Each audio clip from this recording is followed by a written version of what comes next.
Hey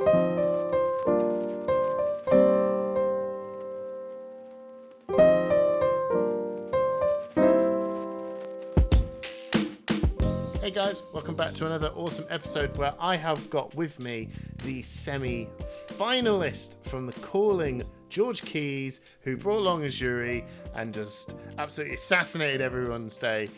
George's camera's not working. This is a first, right? Well, we've got a lovely picture of George, but we've still got his beautiful voice. Hey George, how are you? I'm very good, thank you. Yeah, apologies for the camera mishap, but yeah, you can stare lovingly at the photo instead. It's a beautiful photo. It's a beautiful photo. Yeah, thank you. Yes, yeah. I just want to talk a little bit about your journey and your whole time at the Calling, and of course the all important Uzuri deck tech that we will be getting onto. But when I was looking at the player profile that Alan put up on his stream, you can see like you got Pablo, and he's like, yeah, he's got quite a few accolades, and it's just awesome to see some like upcoming UK players on, in that light. How did it? What was your journey playing Flesh and Blood, and then a little bit about getting into that semi-final? Sure. Yeah. I mean, so probably says on that kind of that screen that he put up there is, I play in Cheltenham. We've got a kind of local group there. I've been to a few kind of larger events. Went to Leeds for the Battle Hardened beginning of the year. Did a road to nationals that I did manage to get a couple of months ago. And yeah, I kind of came into the Calling without really any expectations. I was thinking, if I make day 2, that'd be pretty sick. And yeah, just the matchups came out right, and the deck kind of performed, and I ended up in that top 8, and I was really really kind of thrilled. But yeah, not kind of coming from, like, mention people like Pablo, with this huge success that they've obviously had before. Definitely, yeah, just kind of feeling very lucky to be there amongst such great players. Oh mate, you were absolutely on a tear. So, what was your sort of? How was your matchup spread like? What was your journey from the Swiss rounds? I've written it down, see, so I can remember. Right. So I came up against on day 1. It was pretty it was kind of the dream for an Uzuri, right? I had 4 Lexis out of the 7 matches on day 1. Okay, yeah. So I really did kind of sniff them out, find them in the room, which is obviously just a great matchup for Uzuri. The other 3 were a Katsu that I did actually lose right at the end there, Dash and Olivia. So nothing. None of the, no Dromais, no Icelander, none of the really kind of tough matchups that Uzuri really hates to see. And then, yeah, going into day 2, found another Lexi to start the day off, so, I was already feeling great. And then we had a Briar, a Bravo, the Icelander on stream against Sam, who obviously went on to win it. And then I lost again to Sebastian, who was the 1 seed going into the top 8 again on Bravo. Oh wow! Okay, so you managed to actually beat some Bravos and lose to some Bravos as well. When we get into I definitely managed to lose some, yeah. Yeah, it's interesting. It's interesting because it's we'll get into that. In fact, let's move on over to the deck tech now, right? So we have got Uzuri Switchblade with a complete package of lethal weapons, right, that you've got with you. And funny enough, actually, we'll go through it. You've only got the 2 daggers. Is there? And I found that very interesting because normally you sort of see them floating around with the orbital class, the dagger that can affect non-attack actions. But you just picked up just the 2, the old faithfuls of Nerve Scalpel and Spider's Bite. What was your reasoning behind that?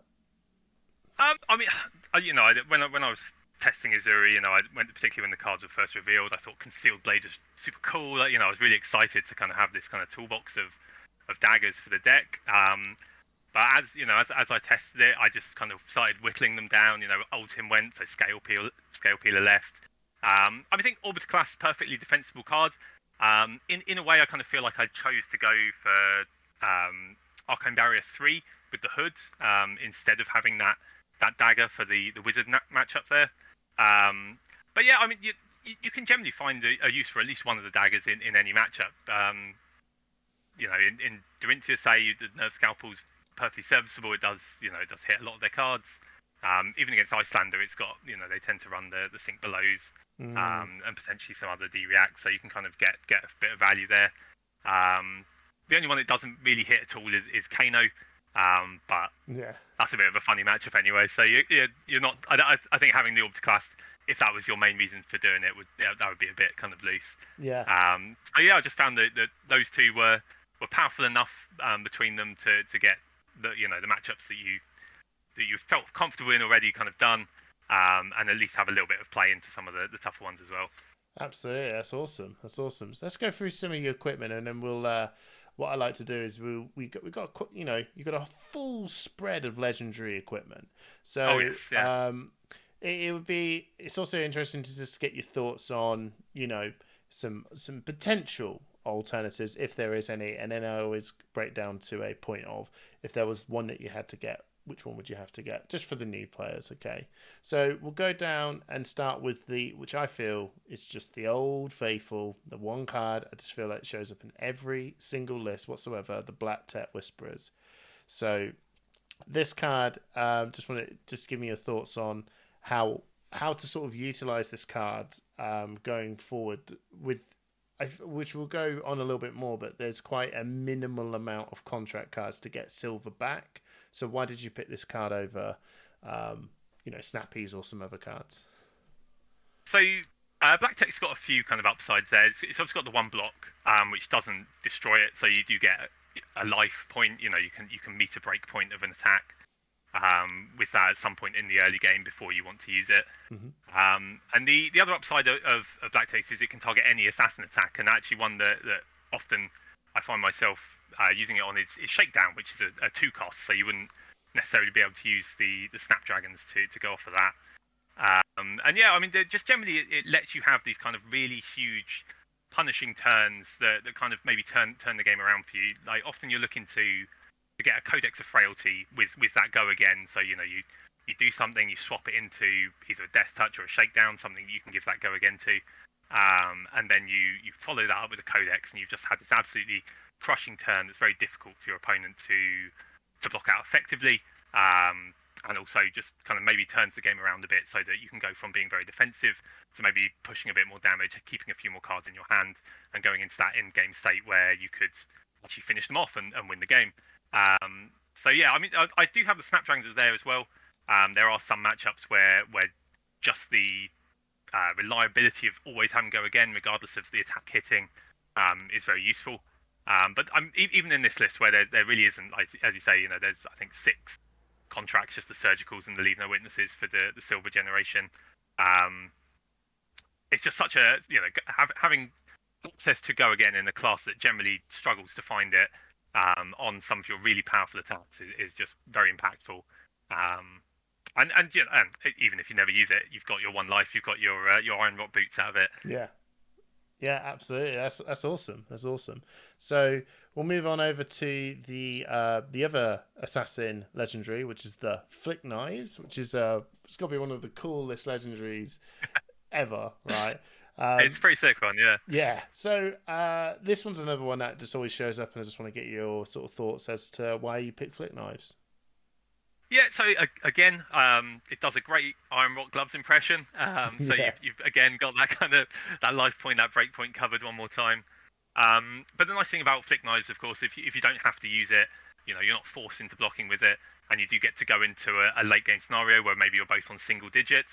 It can threaten them quite a lot, even beyond the 1 damage that the dagger ends up dealing. If you are able to find something like a go again attack into a larger attack, and you flick the Spider's Bite, say, on that first attack, you can really kind of make their blocks very difficult on that second attack. Just force those cards out of the hand, even if it doesn't kill them. Maybe you've put them in a situation now where it's very difficult for them to actually, kind of come back at you with any significant power. Flick Knives is great. But a lot of the day it was just an Iron Rock Gloves, which it's got that mode as well. And of course the Flick Knives Nerve Scalpel trick, where you can stop someone from being able to get 4 block out of their defense reaction by reacting with the Flick Knives. Is always, a lot of people are obviously aware of it, but that doesn't make it any less effective. You still got to play around it, even if you know about it. Yeah, absolutely. And if anyone isn't quite aware, if you do flick in the Spider Spite or even the Orbital Class card, it's always like it's the next attack. It's the next card that blocks. So Spider Bite, it has to be very, very situated. Like it's quite a fine point when you have to use it. But because of the defense reaction stage, when you play that, it goes onto the stack. So Nerve Scalpel can be able to flick that in, deal that 1 point of damage, which actually then does affect the defense reaction because it hasn't actually hit the board yet. If that's what when we're talking about the Nerve Scalpel trick, it's probably the most reliable one, and it's the whole reason why you pick Nerve Scalpel. To be honest, it works. Yeah, it does work.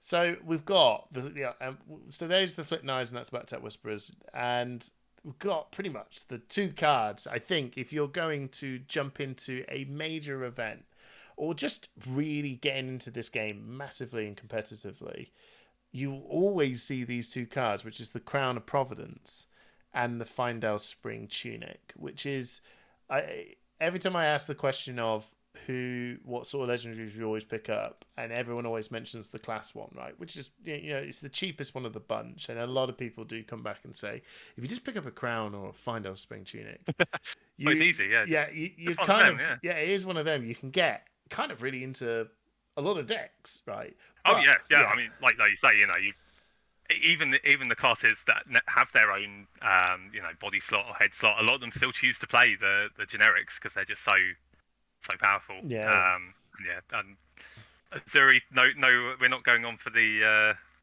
chess piece that I can't even remember the name of now. Yeah, I know which chess piece you're on about. But so let's start off with the Findale Spring Tunic. So you've put that into your deck slot, and apart from explaining the absolute obvious of it gives you a resource point, which is extremely handy. Is that why did you pick Spring Tunic? So Spring Tunic does a few things in the deck. You've got a lot of cards. You've got Death Touch, which is the kind of the premier option, and in this deck I'm running Censor as well, where if you're forced to block down to 1 card, or you've just got one of those in arsenal, you can block with your whole hand, and you can still come back with a fairly decent offensive threat, just off the Tunic and playing that 1 cost attack there. The other thing it does, which is really cool with the daggers, is if you have a blue and something like a Command and Conquer, you could send a Spider's Bite, chip in for that 1, very unlikely to be blocked. And then you send off the Tunic and your last resource, you can send your Command and Conquer, and now the attacks that your opponent was maybe hoping to block that out with, they're going to need to spend 3 of them rather than 2, and that's a pretty significant investment of resources. So you can, again, really kind of tax them on what cards they're using and when. And every 3 turns, Tunic lets you do that a little bit better with it. Yeah, awesome. So is there for the newer players who wanted to try and pick this up, and Tunic is one of those cards, is there a potential alternative that you may choose to go down, or have you thought of if you were picking this up for the first time? For the chess slot specifically? For the chess spot specifically, and then we'll go into the head slot as well. Yeah, I mean, I know Tunic's it's a very expensive card. It probably of the 4, that's the one I'd want to replace last. Everything else, I'd like Snapdragons on the boots, I'm Rot on the arms, any other kind of defensive helmet you'd get away with. Tunic's a tough one to lose. It does really make the deck tick, unfortunately. Okay, it's actually very crucial. And I suppose really there. And I agree. There's quite a lot of there is quite a lot of cards that this deck particularly, I can tell, it can have a bit of a rough time. But if you're struggling, I probably would just look at, and this might be just reaching a little bit here, but there's always Heart and Cross straps if you just want to I don't know, have 2 resources just to throw a CNC out. It's not quite as effective, but if you're new and you want that 1 turn, it's something, but I That's a think. fair point. Yeah, yeah. It'd be a bit of a different kind of play style, but yeah, absolutely. Yeah, You could still the find whole that one yeah card hand. Yeah, yeah. yeah No, absolutely. that's a good shout. Yeah, yeah. Yeah, I mean that's just me just thinking on the spot. But I think when we go around to the which legendary would you pick first, I think we've already picked it. But we'll go over to the Crown of Providence anyway. Another very obvious, very strong card. Blocks with two. Swap. It's a sync below at the same time. Um, not not thought about the spiders. You know, the other assassin helmet, or what made you pick Crown of Providence? A lot of the more kind of contract heavy lists do play the Mask of Perdition. I think it is That's it. the Yeah. kind of which is again a very powerful piece of equipment because it's a recurring one block, and it can often kind of pay for itself in a way when you use it on a contract and get that extra silver so that you can then buy it back. This list isn't built to take advantage of it, unfortunately. It's on occasion you might be able to buy your Black Tech Whisperers back once, but even that's quite a rarity. Mm. And the really nice thing about the crown is that because you've got these three codex of frailties, and sometimes you end up arsenaling a completely random card. You can, once per game, you can say, actually, I didn't want that one. I'll have something new in my hand. Kind of reset the arsenal, and not maybe get stuck with a shred, say, against a deck that's not trying to block you, or something else a bit awkward. Yeah, and it's a very good CNC counter, isn't it? Of course, yeah, yeah. Again, yeah, just a play line. You'll probably, if you're kind of looking at competitive Flesh and Blood, see that one going a lot. Yeah. Yeah, just the crown blocking two, drawing up, and taking 4 damage. Yeah, easy. So again, well, same question we said to Tunic. If you didn't have a Crown of Providence and it's a tough one to try and grab, what sort of headpiece would you be looking for alternatively? The mask is good. It does a good job. You might want to slot a couple more of the kind of 0 for 4 contracts in the list if you were going that direction, but I think it would kind of be a decent piece. Arcanite, I think, is probably come down a bit since its heyday. Yeah. And that, you're often, particularly against aggressive decks, you're coming from behind. So if that's giving you 3 life, that's not a bad option at all. You'd have to be a little bit more cautious with your arsenal in that case, but you'd gain a little bit of a buff in being able to take a couple of breakpoints away from them. So I don't think that would be a bad option either. Awesome. So if you had to pick up one legendary, you have a budget and you want to spend your money to get into an Uzuri deck, and you want to throw your money into a piece of legendary equipment, which one would you say to pick up first? Unfortunately, it would be the Tunic, with the Yeah. with the bonus that now it unlocks so many other decks as well, which is always worth considering when you're picking up a piece of equipment. I think all the others are a lot more replaceable. There's more effects that kind of fulfill the same role, even if they're not quite the same standard. No, that's fair enough. Now, so I'll move on to the actual main piece, all of the actual juice of this deck. the big block of cards. Yeah, Yeah. the big block of cards. So what we'll do is, I think it'll make a little bit of sense, unless you want me to sort of pivot this in a different way. Is let's look at the stealth cards, because I feel like the stealth cards are the kind of the base of all of this. And then there's a lot of the delivery afterwards, right? But if you haven't got a good understanding on the base, the delivery might feel a bit wonky, and you need to get the right amount of stealth cards to actually make it all work. So I would love to get your thoughts on that, unless you feel like there's another way how you built it. The stealth cards make a lot of sense. Obviously, it's the kind of mechanic called out specifically on Uzuri's card there.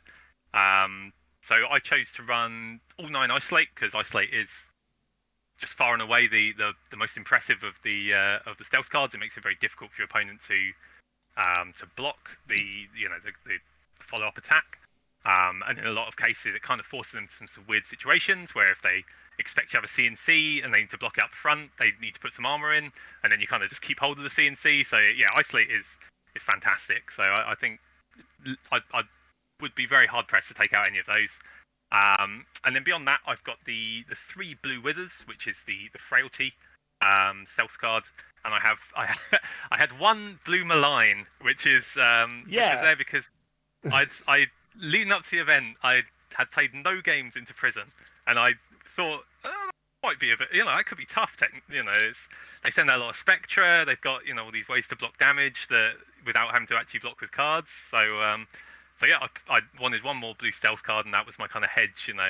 Just in case you come up against Prism, you can swap into it, which is a bit of a weird play, but if they don't block your stealth card and you swap into a malign, it just blows up their board. But yeah, it's a stealth card. It's a 1 power for the looking for a scraps. I don't think the text was relevant all day, but that was the reason for the malign there. Fair enough. So I can see that you have bought yourself to 13 copies of stealth cards. Yeah, that's it. Yeah, so 9, 12, 13 of them. Yeah. So what brought you to that number of 13? To be honest with you, I think you can run pretty well off just the 9 isolates. The other 4, the withers are very useful against Lexi. You're already it's a strong matchup already, but it does just mean that you've got when you kind of pile up on top of that, you're just like, I don't want to lose this matchup ever. You're just kind of putting more and more cards in to make sure that that matchup's safe. And the other thing with it was I was for a long time searching for, and sorry, jumping ahead of it here, for a go again attack that the deck could reliably run. And the one I ended up on was looking for a scrap, and you have to kind of support that with some 1 power stealth. So I ended up with seven options there in the main board, including the 3 isolates. And that felt about right. That was it felt like I had the stealth when I needed one. You could usually find a target for looking for the scrap without going really overboard, because they're not the most powerful cards without the swap.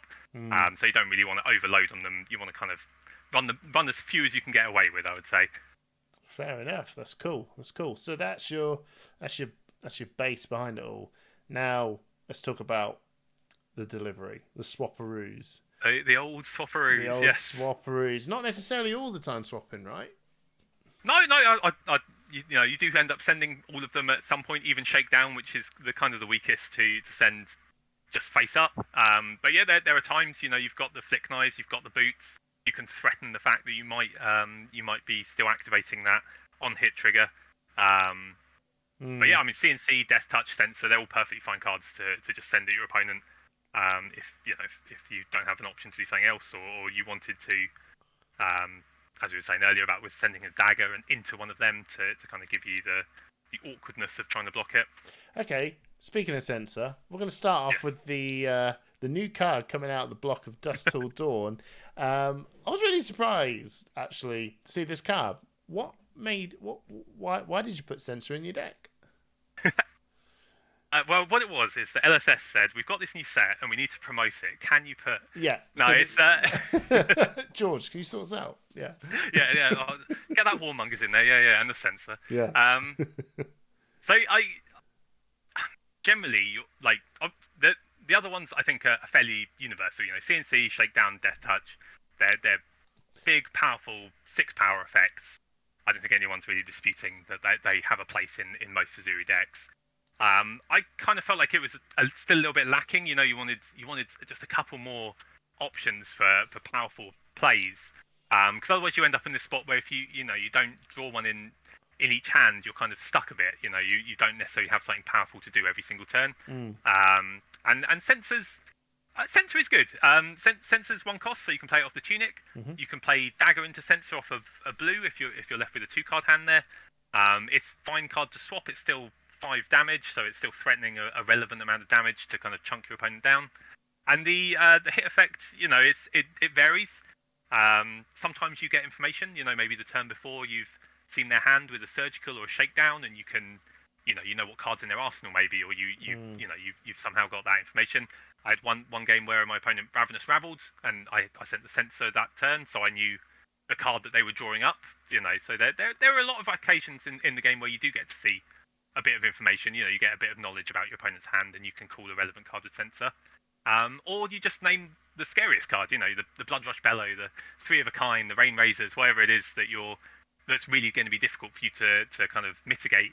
You can stop them from doing it. Maybe they don't have it, but then their turn wasn't as good as maybe you'd be worried it would be otherwise, if you know what I mean. So it's just kind of a safety valve in that way, while also presenting a relevant amount of damage. And yeah, sometimes you can really kind of hinder your opponent's plans with knowledge you have, or just with good kind of guessing. Check their graveyard, see they've not played any copies of wherever it is, and yeah, name something relevant that way.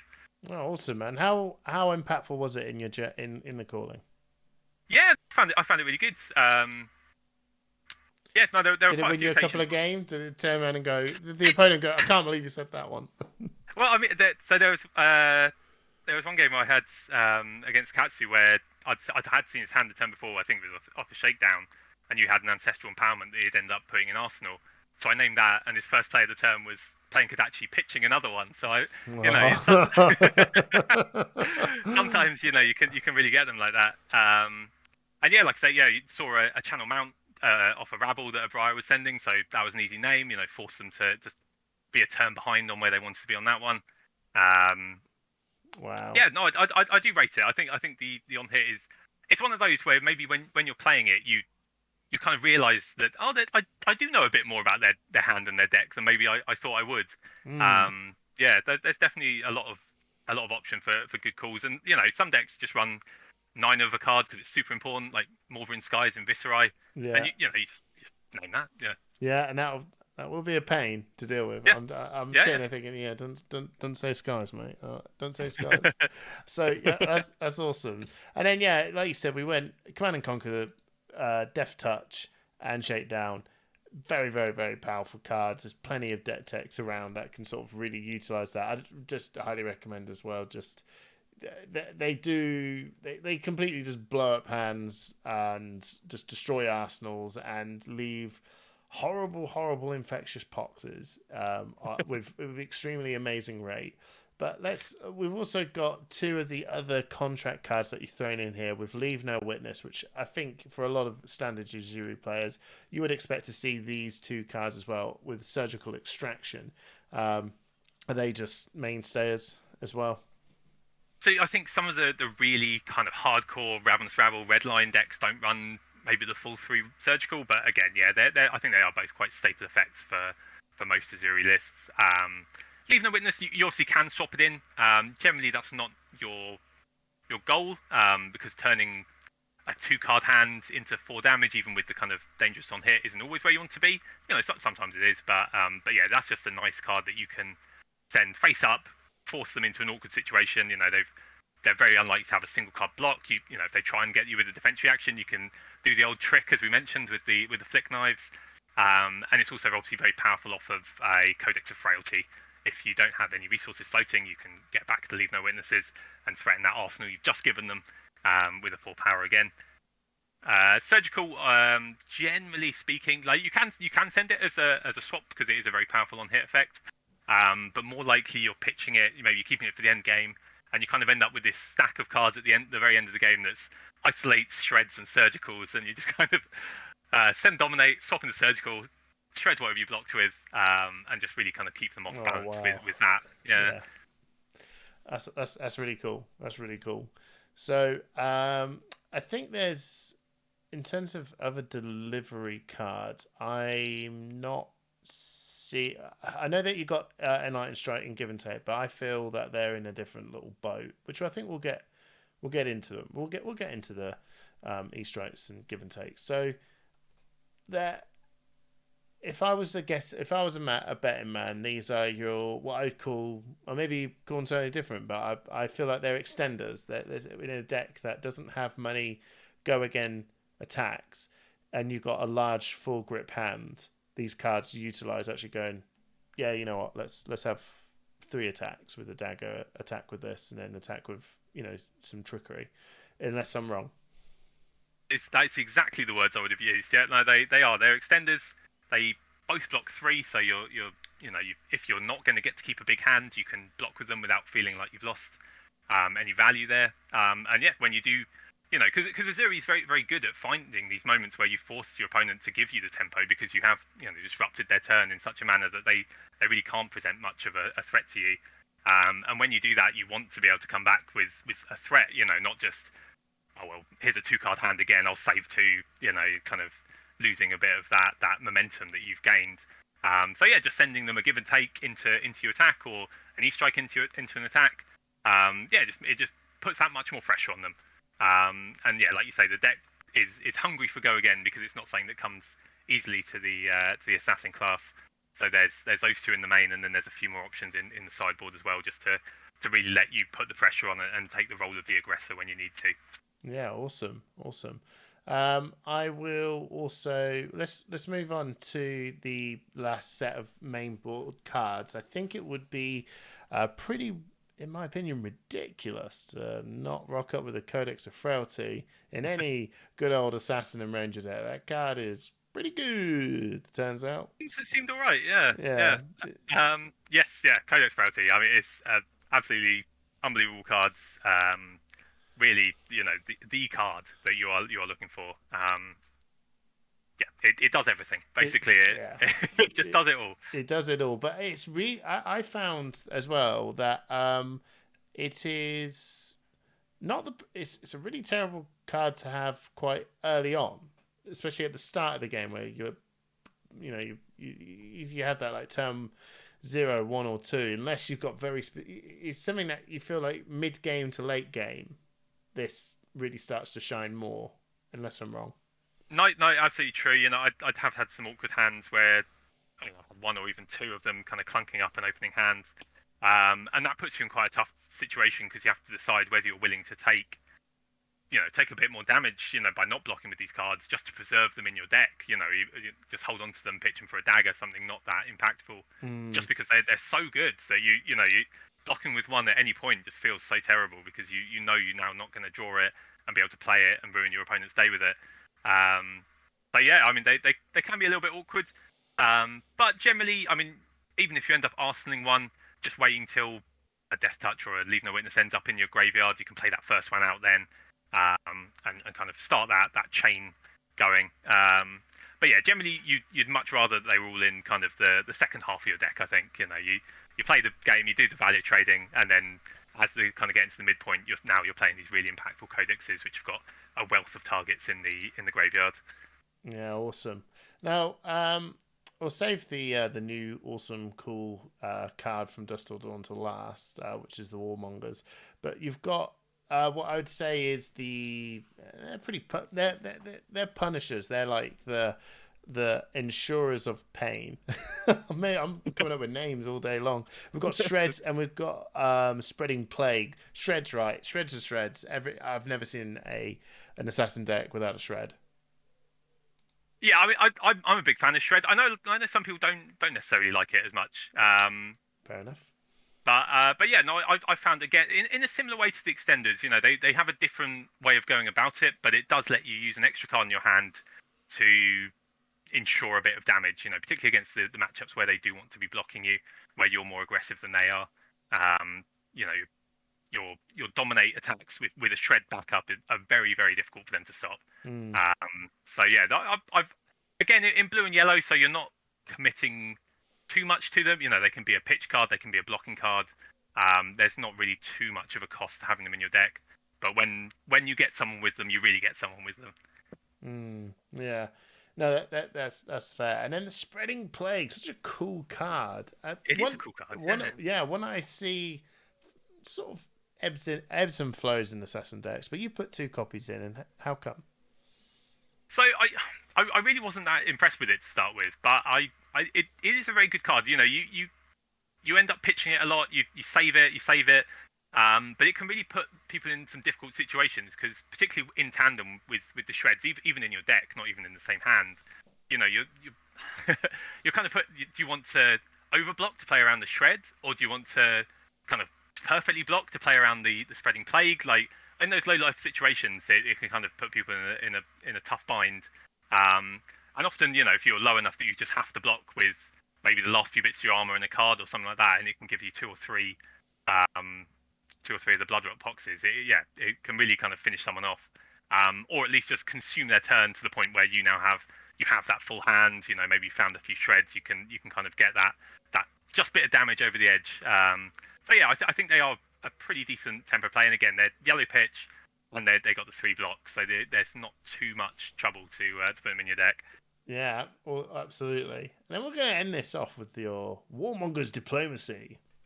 Yeah. It is the hot topic card from Dusk Till Dawn. I'd say that it's kind of made one of the biggest impacts because it really does put a number on mostly Runeblade and some select of a few heroes it has some play. How come you put 3 copies in? So I wanted to keep a fairly decent blue count because I knew that going into the event, Icelander I think had won 2 large events, pretty recently. So I did want to have the blue count to at least pretend that I could support AB3. And Warmongers, like you say, it's not great into every matchup, but the ones it's good into, it can really shut down their turn, just give you a complete kind of free turn off, and just allow you to maybe get your disruption back on track. So yeah, like you said, Runeblades, the Rangers, it could be very powerful against, and maybe not a matchup you want to be teching too much for, but it can have some pretty good applications into Dromai as well. If you have managed to kind of clear off a few dragons, it can make them decide between either sending a few attacks or playing out some more invocations. But again, at that point, you haven't had to block against the dragons as well, so maybe you've got a bit of breathing room to actually kind of come back and send them some pain. Yeah, no, that's fair. That's fair. So that's your main board. This is really cool. And now we're going to mosey on over to your sideboard, and we'll probably just go down the defensive package, because there's quite a lot of cards in here that are very, you got a lot of defense reactions and the Oasis Respite. So 3 Sink Belows, 1 Fate for Scene. These 2 cards, I think I just see them as 1 at this point, because they are more or less need no introduction. They do the thing. Yeah, that's it. So 4 copies though in total of the 0 for 4 blocks. How come? So I think generally, where you can, you do want to put in these defense reactions just to give you some play around decks which are sending huge amount. The Rangers, the Ninjas, they're trying to find these breakpoints to make your life blocking awkward. I settled on the 4 copies because I wanted the 3 frailty traps, just because they are so powerful. And once you get to 7 there, you're kind of struggling to make sure you've got enough cards to bring in against the decks you don't want the D-reacts against when you're leaving them in the sideboard. So yeah, 7 was about the limit of how many I felt I could have safely while still having tools for other matchups. Yeah, and then you've got the frailty trap as well, which yes. Very, very, very strong card against most people that have a go again, which is particularly just aggro decks, right? Yeah, again, you do want to be finding the aggro decks with, that's your kind of the matchup you're hoping for, but no reason to have to leave the tools behind. So yeah, frailty trap obviously amazing into Ranger, can be really strong into Ninja to just make their Kodachis useless. Even decks like Runeblade, if you block 3 on the first attack and you take 1 power off the Thorn, you still kind of made it into a bootleg kind of 4 block there, with possible upside as well, depending on what they're doing with their arsenal. Just a very powerful defensive tool against aggressive decks. Yeah, no, awesome. And you got the Oasis Respites as well. Is there anything more than, I know this is going to be put into Ranger, because Oasis Respite is very good into Ranger arcane damage. Do you put this into anything else other than, when I say Ranger, sorry, Wizard. Don't know why I said Ranger. Wizard. This is a Wizard card, not a Ranger card. I was like, oh no, what card have I missed for Rangers? No, yes, more Ranger tech. No, Wizard card blocks the Wizard cards. Is there any reason why you'd put this into anything other than Wizards? Yeah, so I do tend to bring them in against Azalea specifically, not the other Rangers, but just because from what I've found, against Azalea, any time that you can use a card in your hand to stop them from hurting you, you want to do it. So it's not the most efficient way. Obviously, if you have Tunic up, you can get a really good play off there. But even if you have to pitch a card to play it, get 2 more 2 blocks on their arrow. Sometimes you just got to do what you got to do in that matchup, because they can send such huge punishing arrows. That's where I've kind of landed on it. I think you could you probably bring it into Dorinthia as well. Again, similar kind of reasoning. Just when you need to stop the swords, and they've built up this huge attack reaction chain, and you can kind of shut it down with an Oasis Respite. You're pretty happy. But yeah, I wouldn't generally bring it into any of the really kind of the Lexis, the Runeblades, just because it can be a little bit awkward there. Okay, cool. So that's your defensive package, and you've got a bit of an aggressive package as well. We'll start off with Hurl. So how come you've included 3 copies of Hurl into your sideboard? What are they sort of aiming for? So like with we were talking about the give and takes and the strikes. Some matchups, the more where your opponent maybe is more defensive, you just want a tool to deal them some damage and get to keep going. So it's a kind of a weak version of that effect. It's 3 damage with go again. It's only got the 2 blocks, so you don't really want to end up blocking with it. It does have very kind of marginal upsides. You can pay 1 to throw a dagger at them. Maybe if you've got rid of your flick knives by blocking earlier in the matchup. Possible that could come up. Generally, it's just a 0 for 3 go again. Particularly into Dromai, it lets you attack a dragon and then send your real attack at their face. But yeah, just a tool to let you utilize a bigger hand size when your opponent maybe isn't threatening you as much as an aggro deck would. Cool. What sort of matchups would you put this in specifically? Is it Dromai? Anything else? Dromai, I bring it in against against Bravo, against either of the wizards. Just anyone that needs to be dead right now and you can't really wait. Yeah, no, that's good. Dash as well, probably because they'll end up on the kind of pistol fatiguing style plan. So again, you just want to threaten them with as many different directions as you can. Awesome. Looking for scrap. A real cool interaction with that card because it interacts with not only your 1 attacks but your daggers. Does, yes, yeah. No, and against you bring it in most matchups that they're looking for scrap, just to fill out the main board. And particularly against more aggressive decks where you can't afford to pitch it or arsenal it and wait. Sometimes, you just throw a dagger at them, turn 1 or something. Make sure you've got that one power in there so that the first looking for a scrap's got a target, and then hopefully by the time you find the second, you've managed to block with an isolate or a wither or whatever it may be. Yeah. To give that one the power as well. Awesome. So they what sort of matchups I've seen you got it in the sideboard. What matchups are you putting looking for scrapping? Does come in most in this deck. Generally, the only ones you wouldn't have it in were where you were like I was saying about Azalea, where maybe you've got all the D reacts and then some Oasis, and you leave looking for a scrap behind. But I'd play them into either of the ninjas, Lexi, most decks, and obviously any of the more controlling decks as well. Cool. And then I can see that you've got 3 copies of Down and Dirty. This smells like a Dromai card. It is, unfortunately. Yeah, it is. I actually think, kind of hindsight being what it is, it maybe wouldn't have been the worst thing to bring in against the more fatigued Bravos, just another swap target that deals 6 damage. It's not exciting, but it does do something that I'd be interested in doing. I didn't actually end up boarding it in against Pablo, but I think that might have been correct. Yeah, because if you're always threatening, and they don't know, and you could go, well, see, do you know what I mean? And they'll probably think it's worse than what it is, and it's just like, exactly, yeah.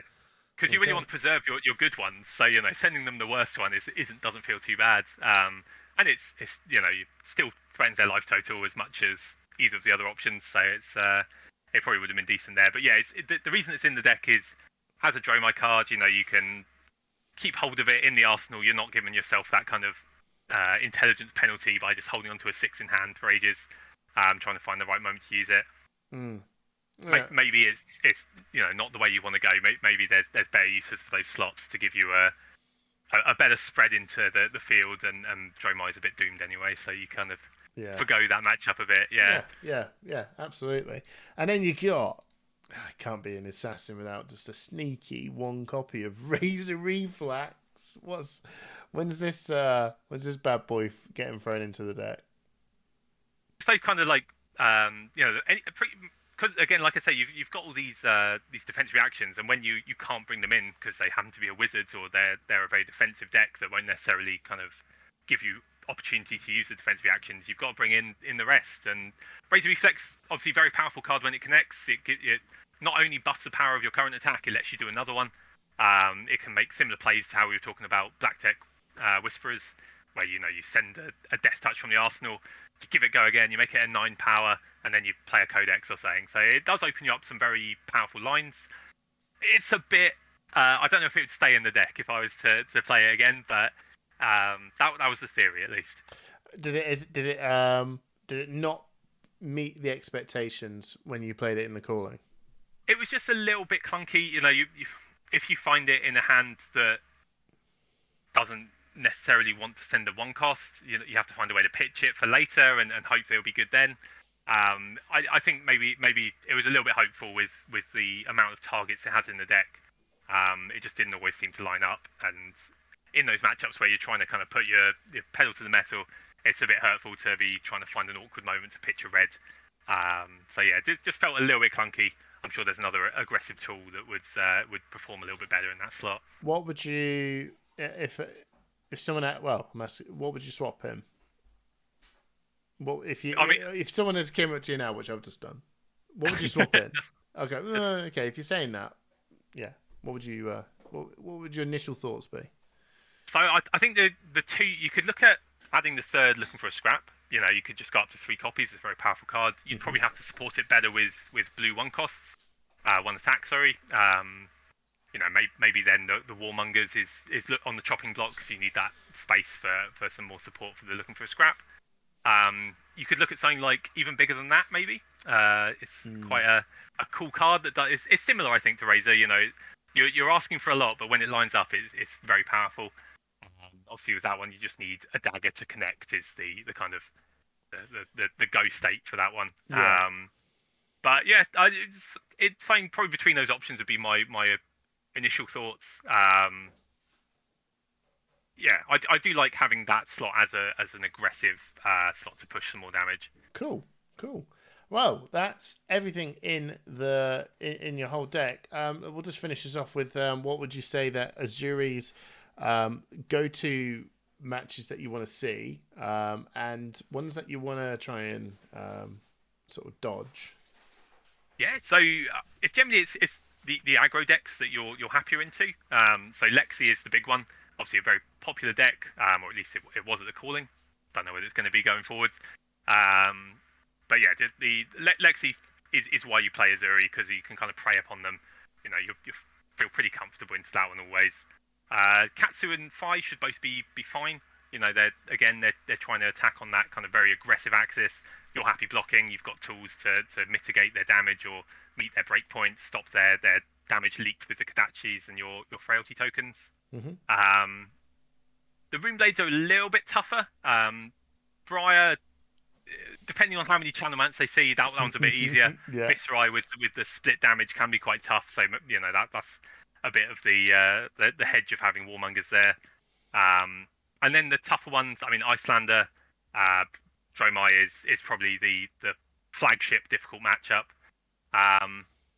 Despite losing to Bravo, I do think that one's maybe got a little bit more hope there. I think with a bit, with better sideboarding, better strategy in game, that one you can at least hope that you can make it a 50-50.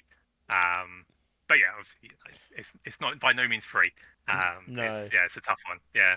What about the Warriors from Dory and Bolton?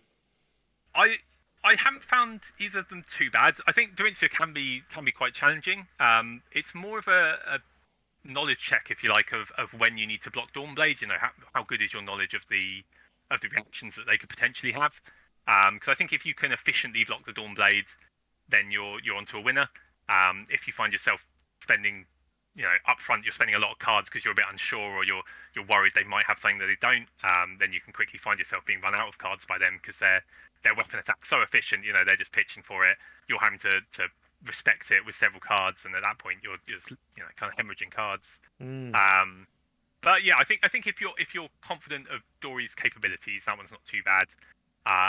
And Bolton, I mean, I'm going more off of prior to Dusk Till Dawn. I've only had a few games into him since then, but it still seems like it's a fairly alright matchup. You're again kind of efficiently blocking where you can, sending about disruption, just doing all the things Uzuri wants to do.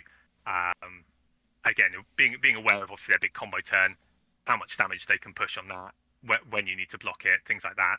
Hopefully, give you that enough of an edge that you can just kind of finish them off before they they go absolutely crazy. Yeah, no, that's fair. I wonder, we've got Levia as well. Levia's been tough. I think everyone can say a tough game they've had into Levia just because some of her kind of draw sequences and can just feel so unfair. But again, you know, you've just got to kind of push through the blood rush turns, maybe full block them every time. Find your moments to send disruption where possible, and just generally they're not too interested in blocking you when they've got something big to set up, so you can often sneak little bits and bobs in. I mean, Husk is a tough one, right? Because that just stops you dead one turn. But yeah, I think again, as long as you're fairly confident of their potential, you keep a good eye on those blood rushes. Maybe name them a couple of times with sensor just to be safe. You can stay on top of them unless they have an absolutely crazy draw. Awesome. Well, there's loads we can go on to there, but I recommend you just pick up the deck and try it out and take it to your local armories, play up against your friends with the other heroes and see how you get on. George, thank you so much for taking the time to just really delve deep into your Uzuri deck tech. Is there any sort of sign off or shout outs you want to give before we leave? Well, thank you very much for having me on, first of all, and for all you and your team's hard work over the calling weekend. I suppose I'll big shout out to all the guys down at Incom where I do my testing. You know, I definitely wouldn't been in that top 4 if it wasn't for them. But yeah, no, it's been really cool just being here and talking to Uzuri. Awesome. Thanks so much, everyone. The deck link is below, and check out all the other videos as and when. Thank you so much.